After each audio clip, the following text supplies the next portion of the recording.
안녕하세요. 반갑습니다. ANC 온누리교회 한어중고등부를 담당하고 있는 안윤경 목사입니다. 네, 다들 어떻게 지내세요? 많이 힘들진 않으신가요?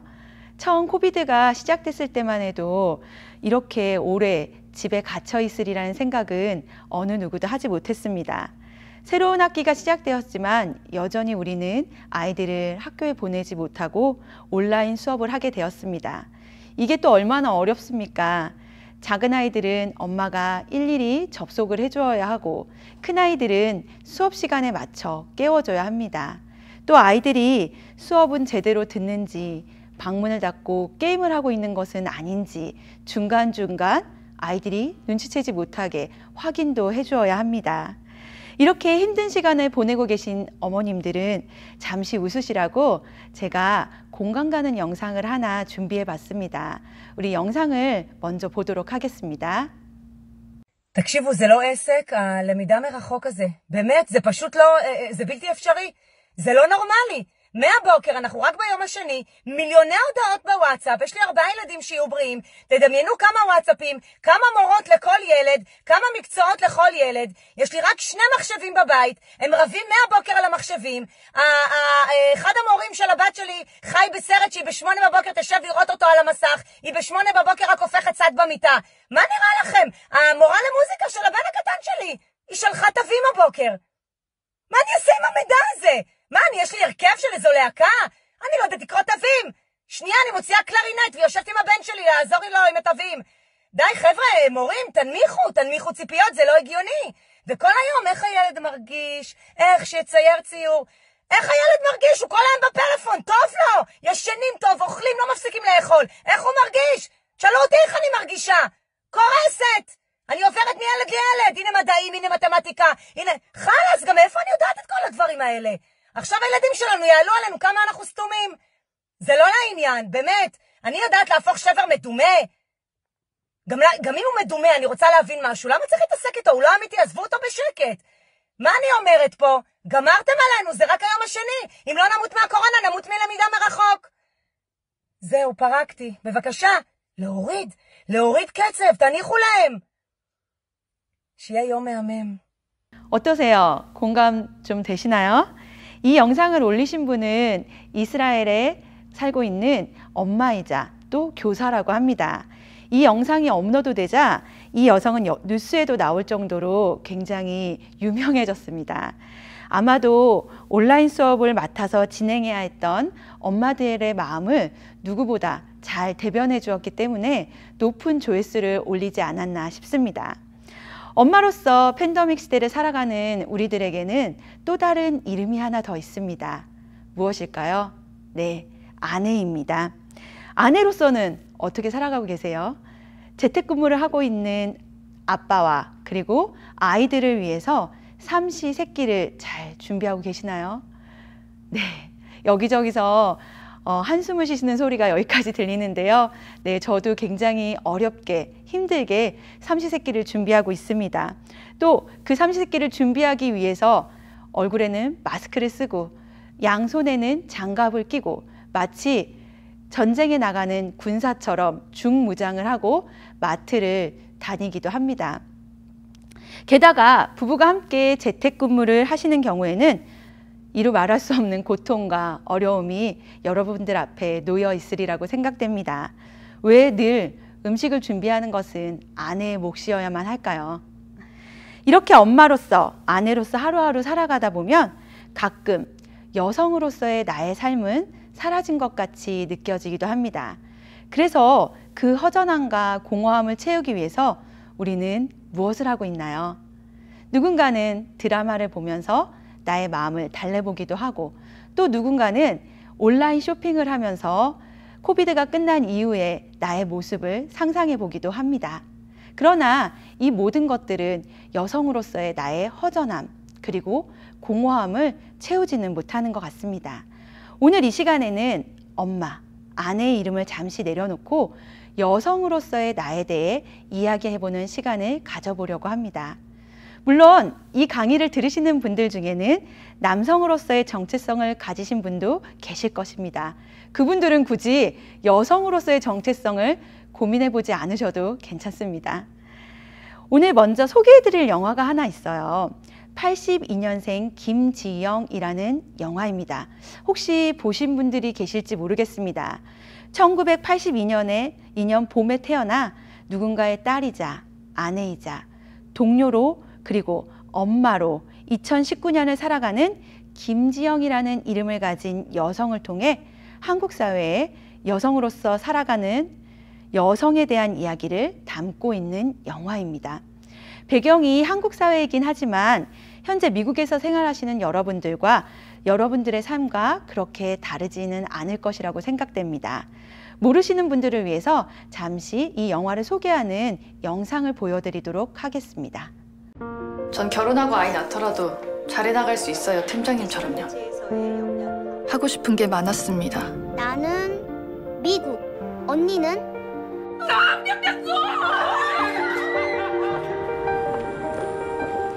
너 닮은 애면 진짜 이쁘겠다. 아, 됐어, 우울해. 제가 잘 도와드리겠습니다. 하지만 지금 전 잘 해내고 있는 걸까요? 네가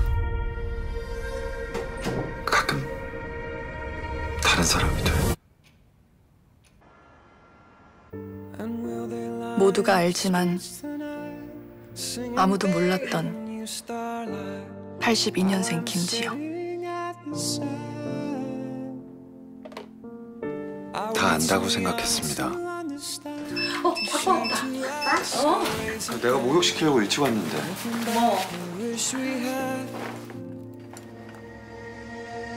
나 다시 일하는 거 싫어? 나 너 하고 싶은 거 못하게 한 것도 괴로운데 네가 하고 싶지도 않은 일 하는 거 나 못 봐. 지영아. 지영이 맞지? 뭔 소리야? 하지만 왜 진작 알지 못했을까요?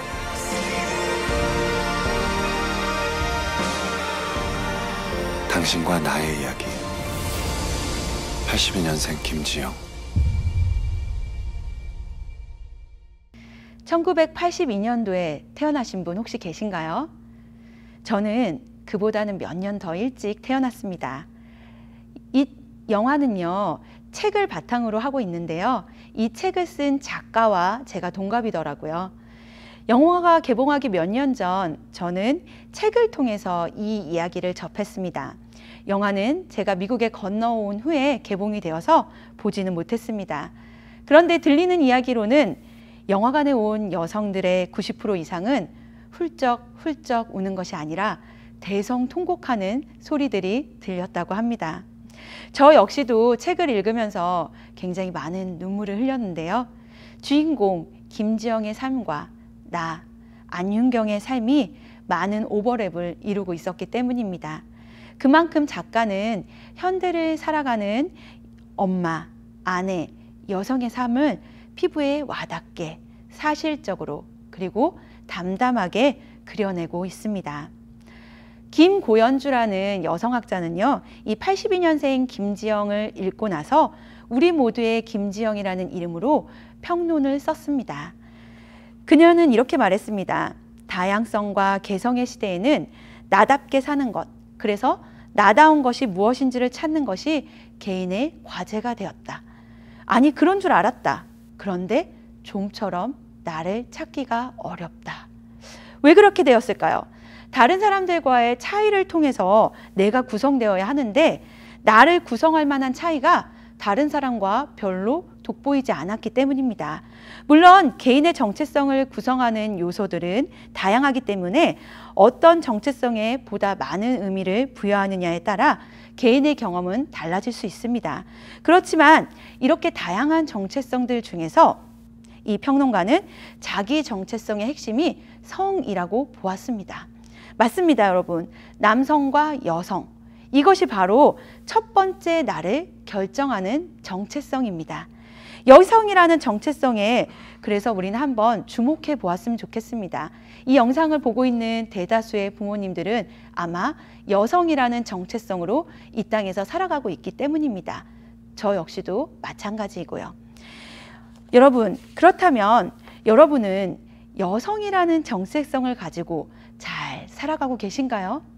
제가 아까 잠깐 언급했지만 우리는 지금 엄마 그리고 아내로서의 정체성을 가지고서는 살아가고 있는 경우가 더욱 많은 것 같습니다. 그러다 보니 여성이라는 정체성을 잃어버리지 않았나 생각해 보고 싶습니다. 여성으로 살아간다는 것은 도대체 어떤 삶을 살아가는 것일까요? 나는 분명 여성으로 태어났고 이 땅에 여성으로 살아왔는데 사실 여성으로 살아간다는 것이 우리는 어떤 것인지 잘 모르고 있습니다. 너무나 오랜 시간 동안 여성이라는 이름을 잃어버린 채 누군가의 엄마, 누군가의 아내로 살아왔기 때문입니다. 그래서 82년생 김지영이라는 영화가 만들어지지 않았나 싶습니다. 잃어버린 여성으로서의 정체성을 찾아서 외치자고 이야기하고 있기 때문입니다. 또 여성의 정체성과 관련된 책들이 많이 쏟아져 나오고 있습니다. 이는 나를 찾고자 하는 여성들의 고뇌를 이해하고 있는 사회의 흐름이라고 생각되어집니다.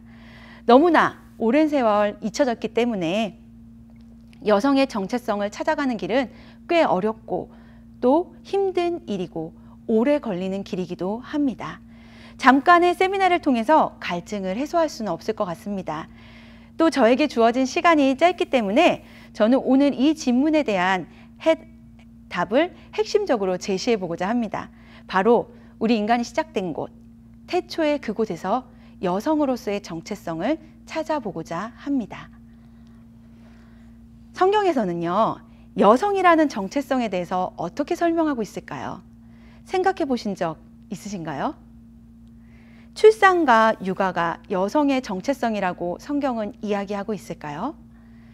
태초에 여성을 만드신 하나님께서는요, 분명히 여성들에게 무엇인가를 기대하고 만드셨을 것입니다. 이유가 없이 아무 일도 행하지 않으시는 분이기 때문입니다. 그렇다면 하나님께서 여성을 만드신 이유를 찾으려면 우리는 어디로 가야 할까요? 맞습니다. 인류 최초의 여성 하와를 통해서 우리는 우리가 누구인지를 이해하고 우리를 위한 하나님의 계획을 찾아낼 수 있을 것입니다. 자, 그러면 우리는 인류 최초의 여성 하와에 대해서 함께 나눠보고자 합니다. 여자, 즉 하와에 대해 성경이 말하고 있는 첫 번째 글은 다음과 같습니다. 제가 읽어드리겠습니다. 하나님이 자기 형상, 곧 하나님의 형상대로 남자와 여자를 창조하시되 남자와 여자를 창조하시고, 하나님께서는요, 여성이 하나님의 형상대로 창조되셨다라고 말씀하고 계십니다. 물론 남성도입니다. 하나님의 형상대로 창조되었다는 것은 무엇을 의미하는 것일까요? 이 시간에 길게 나눌 수는 없지만 간단히 이야기하면 하나님의 마음을 공유하고 하나님의 방법을 본받고 하나님이 사랑하시는 것을 사랑하고 하나님의 능력을 덧입는 것을 의미합니다. 즉 하나님께서는요, 우리를 하나님의 형상대로 지으심으로 우리와 관계를 맺으시려고 하나님 자신을 활짝 열어놓으신 것입니다. 그러므로 우리를 하나님의 형상대로 지으신 것은 하나님을 깊이 알 수 있도록 하나님 자신이 우리에게 초대장을 내미신 것과 같습니다. 하와는 여성은 하나님을 알고 하나님과 동행하는 삶을 살도록, 그리고 그녀의 삶에서 하나님의 성품을 반영함으로 다른 사람들에게 하나님을 알리도록 창조하였습니다. 그리고 두 번째, 하와는 또 아담과 함께 동행하도록 창조되었습니다. 두 번째 구절입니다. 사람이 혼자 사는 것이 좋지 아니하니 내가 그를 위하여 돕는 배필을 지으리라. 우리는 이 구절을 종종 오해합니다. 여성으로서 남성을 단순히 돕는 배필로만 축소시켜서 이해해왔습니다. 그러나 돕는 배필의 의미는요, 단순히 헬퍼를 의미하지 않습니다. 돕는 자라는 단어는요, 히브리어 에셀에서 왔습니다. 에셀은 구약 성경에서 어려움에 처한 이스라엘 백성들을 돕는 자로 하나님을 언급할 때 사용했던 단어입니다. 구약 성경에 이 에셀이란 단어가 21번 언급되어 있는데요. 그 중에 16번이 이스라엘을 돕는 하나님을 언급할 때 사용되었을 정도입니다. 대표적인 단어가 우리가 많이 알고 있는 에벤 에셀이라는 단어입니다. 함께 읽어볼까요? 사무엘이 돌을 취하여 미스바와 센 사이에 세워 가로되 여호와께서 여기까지 우리를 도우셨다. 네, 이 에셀, 히브리어로 돕는 자라는 이 용어는요, 군사적인 용어입니다. 그것은 결혼 생활뿐만 아니라 모든 관계 그리고 생활의 각 영역에서 여자의 역할에 대해서 넓은 의미를 내포하고 있습니다. 누군가의 짐을 나눠지는 정도의 도움, 헬퍼를 의미하는 것이 아니라 군사적으로 승리할 수 있도록 도와주는 군사적 용어로 쓰였던 것입니다. 여러분, 땅은요, 초창기부터 언제나 전쟁터였습니다. 사람들이 땅에 거주하기 전부터 원수가 움직이고 있었습니다. 왜요? 우리와 하나님과의 관계를 끊어내기 위해서입니다. 그래서 하나님은 하와를 창조하시면서 에셀, 돕는 자라는 용어를 사용하셨던 것입니다. 군사적 용어를 말입니다. 즉, 하와는 군사적 임무를 띈 존재로 하나님께 창조되었던 것입니다. 당시 남자는 세상에 혼자였습니다. 우리 모두 다 알고 있죠? 아담입니다. 그는 지구상에서 믿음으로 사는 유일한 존재였습니다. 하나님께서는 이 세상을 하나님의 나라로 세우기 위해 아담을 준비하셨습니다. 그러나 아담은 중압감과 피로감, 낙심과 불신에 빠질 가능성이 굉장히 높은 존재였습니다. 바로 우리 옆에 있는 누군가와 마찬가지로요. 우는 사자와 같은 원수들이 그를 집어삼키려고 하나님의 계획을 무너뜨리기 위해 호시탐탐 노리고 있었습니다. 아담은 그런 싸움을 혼자 싸울 수가 없었습니다. 그래서 하나님은 믿음의 삶과 문화적 명령을 성취하려고 그와 충실하게 연합해서 도울 수 있는 자를 창조하셨습니다. 누굴까요? 네, 그것이 바로 우리 여성들입니다. 남자와 여자는요, 함께 통치권을 행사하고 하나님 나라가 그들의 마음속에서 또 땅 위에서 확장되도록 함께 수고해야 할 존재들로 창조되었던 것입니다. 여러분, 이제 성경에서 말하고 있는 여성의 정체성은 확실해졌습니다. 여성은 하나님께서 하나님의 형상을 지닌 자들로서, 그리고 두 번째, 돕는 용사로서 우리 주위에 그리고 이 땅에 하나님 나라를 이루게 하려고 선택하신 자들인 것입니다. 온 땅을 정복하고 다스리는 사명이 남성에게도 주어졌지만 여성인 우리에게도 동시에 주어졌던 것입니다. 하나님께서는 돕는 용사인 여성들이 남자와 함께 삶의 모든 영역에 참여하길 원하셨습니다. 하나님 나라를 위한 전투가 거세게 일어나는 곳이나 누군가에게 친구가 필요한 곳이나 하나님을 돕는 자인 우린 여성에게 하나님께서는 행동하라고 요구하고 계십니다. 그렇다면 이제 여성으로서 우리는 어떻게 살아가야 할까요? 모든 여자의 삶은 환경과 시기에 따라 다릅니다. 그렇기에 우리 각자의 삶의 모습은 모두 다를 것입니다.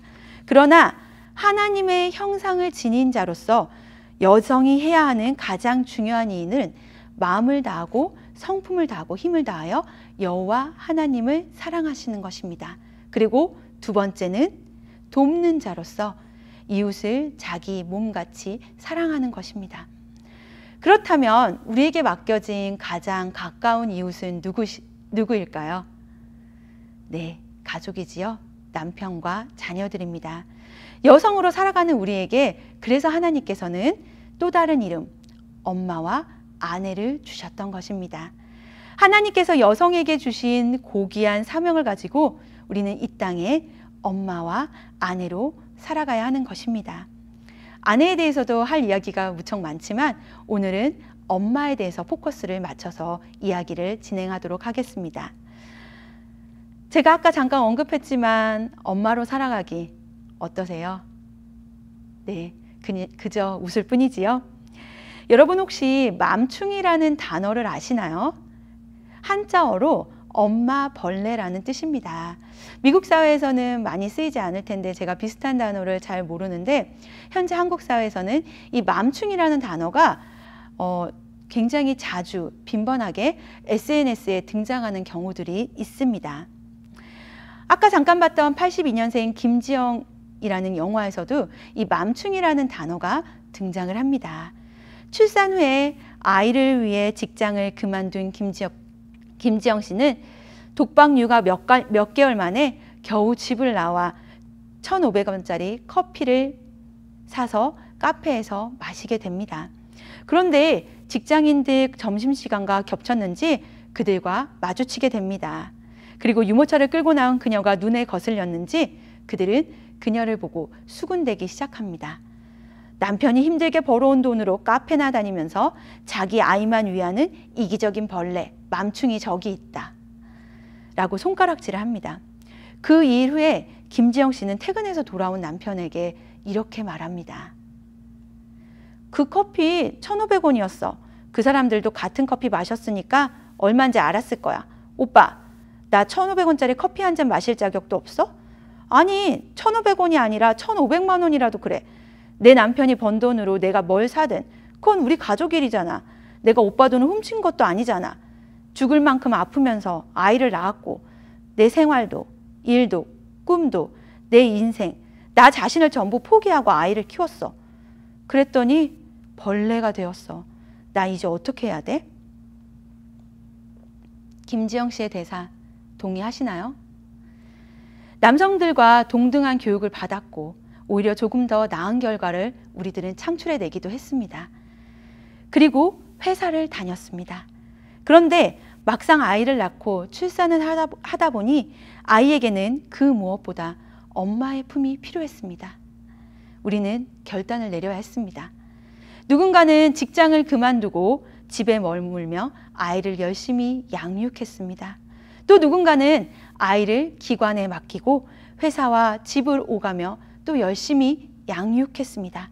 직장맘은 직장맘대로, 전업주부맘은 전업주부맘대로 부족한 마음을 한쪽 구석에 조용히 접어두고 최선을 다했습니다. 그런데 돌아오는 결과가 맘충이라니요. 그리고 누군가를 희생하고 나의 삶을 포기하는 것이 여성이자 엄마라면 여러분 그 길을 걸어가고 싶으신가요? 82년생인 김지영 씨는 엄마이자 아내가 되자 여성으로서의 자신의 삶을 포기해버렸습니다. 자신의 정체성을 잃어버린 그녀는 다른 사람이 되어버립니다. 종종 친정엄마가 되거나 시어머니가 되거나 혹은 누군가의 여동생이 되어서 그녀의 목소리를 대신 해주기 시작했던 것입니다. 그리고 그런 그녀를 아픈 눈으로 바라보는 또 한 명의 여성이 있었습니다. 엄마로서 희생의 삶을 살아온 엄마가 또 다른 엄마가 된 딸에게 다시 또 널 위해 내가 희생하겠노라고, 엄마기 때문에 그렇게 하겠노라고 절규합니다. 영상을 한번 보도록 할까요? 나 지금 엄마 생각하고 있었는데. 엄마가 금방 정리하고 네 근처로 와서 아영이 봐줄게. 미숙아, 청계천에서 미싱 돌리고 엄마 가슴이 찢어졌었어. 너무 착한 내 딸. 너 미싱에서 온 그릿에서 왔을 때 엄마 가슴이 얼마나 찢어졌는지 몰라. 지영이 힘들어도 다 알아서 할 거야.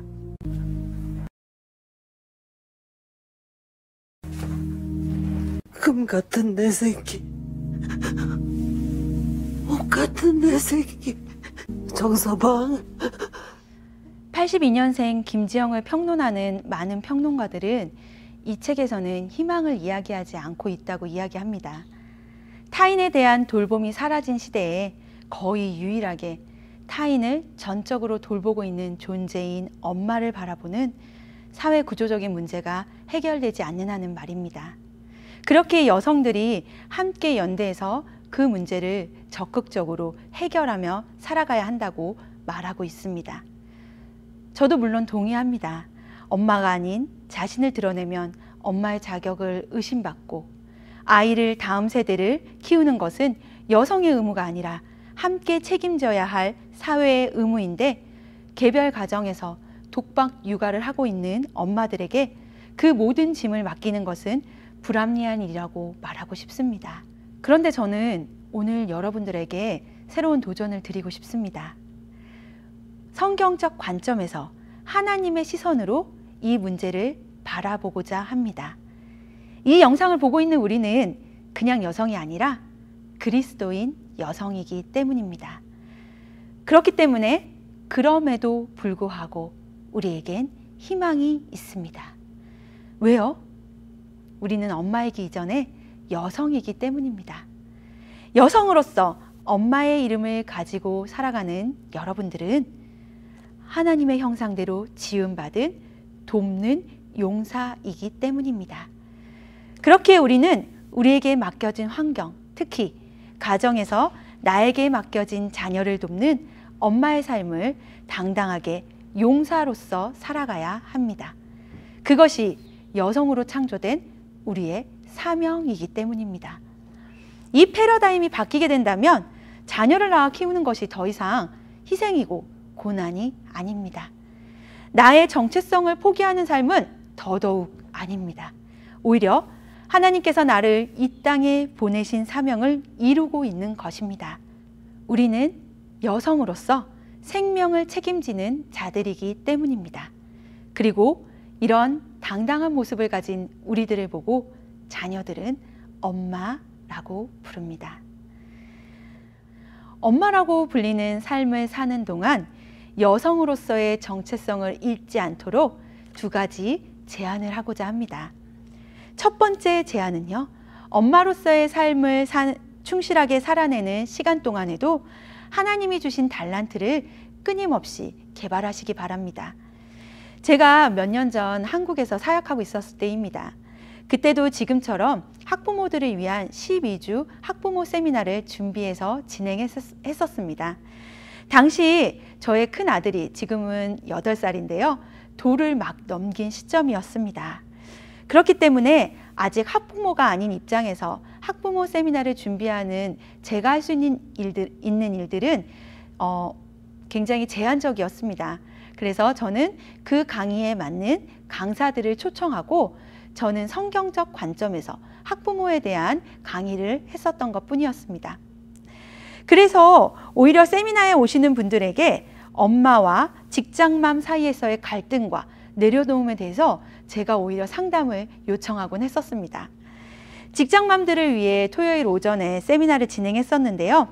강의 마지막 날 한 학부모가 저에게 오시더니 제 손을 꼭 잡고 진지한 목소리로 들려주셨던 이야기를 7년이 지난 지금도 잊지 않고 있습니다.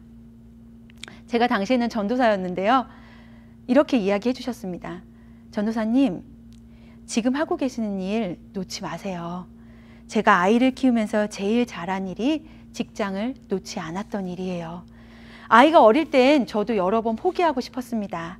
또 아이에게 너무 미안했습니다. 그런데 이제 아이가 스스로를 챙길 수 있는 나이가 되니까 자기 일을 열심히 하고 있는 저를 자랑스러워 하더라고요. 그 모습에 저도 어려운 시기를 잘 넘겼다고 스스로 자부심을 가지고 있습니다. 그러니까 전도사님도 지금 힘들지만 이 시기만 넘기면 스스로 자랑스러우실 날이 있을 거예요. 절대 놓지 마세요. 라고 이야기를 하고 떠나셨습니다. 두 아이를 키우며, 제가 지금은 아이가 둘이거든요. 두 아이를 키우며 저도 주저앉고 싶을 때마다 그때의 그 이야기를 다시 떠올리고 있습니다. 그러면 직장을 현재 다니지 않으시는 분들은 다시 직장을 들어가야 할까요? 그렇진 않습니다. 각자가 처해 있는 환경은 모두 다릅니다. 반드시 지금 이 시기에 가정에 계셔야 되는 분들도 있습니다. 그런 분들은요, 자신의 달란트를 가정 안에서 끊임없이 개발하시기 바랍니다. 그것은 쿠킹일 수도 있고요. 또 가정을 잘 꾸미는 안목일 수도 있습니다. 또 어떤 분은 사진을 잘 찍는 기술을 갖고 계실 수도 있습니다. 화려하지 않을 수는 있지만 꼭 필요한 나를 반짝반짝하게 드러내는 하나님이 여러분에게 주신 달란트가 분명히 있습니다. 그것을 가정 안에 있으시면서도 계속 개발하시기 바랍니다. 저에게도 경력 단절의 시기가 분명히 있었습니다. 제가 미국에 온 지 이제 1년 반이 되었거든요. 근데 제가 처음에 미국에 오자마자 했던 일이 무엇인지 아세요? 제가 살고 있는 아파트에서 우리 첫째 아들, 이제 8살, 그때는 7살이었거든요. 7살 아들의 또래 친구들을 모아서 그림책 수업을 했습니다. 그리고 이웃에 사는 여성분들을 모시고 10여 분과 함께 90일 동안 성경 통독을 했습니다. 저에게 주신 하나님의 달란트가 티칭이었거든요. 저는 그 달란트를 놓치고 싶지 않아서 제가 비록 직장에서 일을 하고 있지는 않지만 가정에서 제 달란트를 계속해서 개발시켰습니다. 잠시 쉬는 동안에도 멈추지 않았던 것이지요. 지금 가정에서 나의 아이를 돌보고 있는 여성들은 이제 나의 삶이 끝났다라고 생각하지 않으셨으면 좋겠습니다. 때가 되면 하나님께서는 여러분을 여성으로서 하나님이 주신 달란트로 사용할 수 있는 공간과 시간을 허락하실 것입니다. 그때를 위해 잠시 숨을 고르고 있는 시간들이라고 생각하셨으면 좋겠습니다. 그리고 두 번째 제안은 지지 그룹을 만드는 것입니다. 카카오 그룹 많이들 갖고 계시지요? 저도 여러 그룹들이 카카오 그룹 안에 존재하고 있습니다. 그 중에 제일 많이 손이 가는 두 그룹이 있습니다. 중학교 때부터 벌써 20여 년 우정을 나눈 친구들입니다. 그곳에서 우리는 엄마로서, 아내로서, 그리고 나의 삶을 나누며 때로는 남편의 뒷이야기도 하며 우리들의 속을 풀어냅니다. 물론 옆집 아줌마 이야기도 가끔 하지요. 특히 팬데믹 기간에는요, 서로의 요리 사진을 올리며 무조건적인 칭찬을 날리면서 잘 버텨내고 있다고 서로를 격려하기도 했습니다. 동시대를 함께 경험하고 살아온 동성 친구의 지지 속에서 우리는 여성으로서 가정에서 충실한 역할을 해내자고 다짐합니다. 또 하나의 지지 그룹은 저와 함께 신학을 했던 여성 목회자 그룹입니다. 엄마로서, 아내로서, 그리고 또 하나의 이름, 여성 목사로서의 삶을 응원하며 함께 끝까지 우리에게 맡겨진 사명을 잘 이루자고 서로에게 도전을 줍니다. 때론 다 포기하고 싶고 모두 내려놓고 싶다가도 함께 그 길을 걸어가고 있는 나와 많이 닮은 그녀들의 모습에 다시 일어설 용기를 갖게 됩니다. 여러분, 이렇게 나의 삶을 깊이 이해하며 연대해서 함께 살아갈 여성 친구 그룹이 우리에겐 너무나도 필요합니다. 이 지지 그룹을 통해 여러분들은 여성으로서의 정체성을 잊지 않고 끝까지 완주하실 수 있을 것입니다. 짧은 동화책을 하나 소개하고 이 강의를 마치려고 합니다. 꿈을 포기한 자들이 아니라 사명을 이루어가는, 잠시 멈추어 숨을 고르고 있는 엄마 여성으로서의 삶에 대해 이야기하고 있는 동화책입니다. 그리고 저는 두 번째 강의, 왜 엄마가 영적인 리더인가를 통해서 다시 여러분들을 찾아뵙도록 하겠습니다. 감사합니다. 우리 엄마, 앤서니 브라운. 우리 엄마는 참 멋져요. 우리 엄마는 굉장한 요리사이고 놀라운 재주꾼이에요. 우리 엄마는 훌륭한 화가이고 세상에서 가장 힘이 센 여자죠. 정말 멋진 우리 엄마. 우리 엄마는 마법의 정원사. 무엇이든 잘하게 할 수 있어요. 우리 엄마는 천사처럼 노래할 수도 있고 사자처럼 으르릉 소리칠 수도 있어요. 정말 멋진 우리 엄마. 우리 엄마는 나비처럼 아름답고 안락의자처럼 편안해요.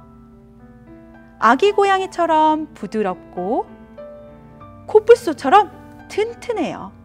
정말 멋진 우리 엄마. 우리 엄마는 슈퍼엄마. 나를 자주 웃게 해요. 아주 많이. 우리 엄마는 무용가가 되거나 어쩌면 영화배우나 우주 비행사가 될 수도 있었어요. 사장이 될 수도 있었고요. 하지만 우리 엄마가 되었죠. 나는 엄마를 사랑해요. 그리고 엄마도 나를 사랑한답니다. 언제까지나 영원히.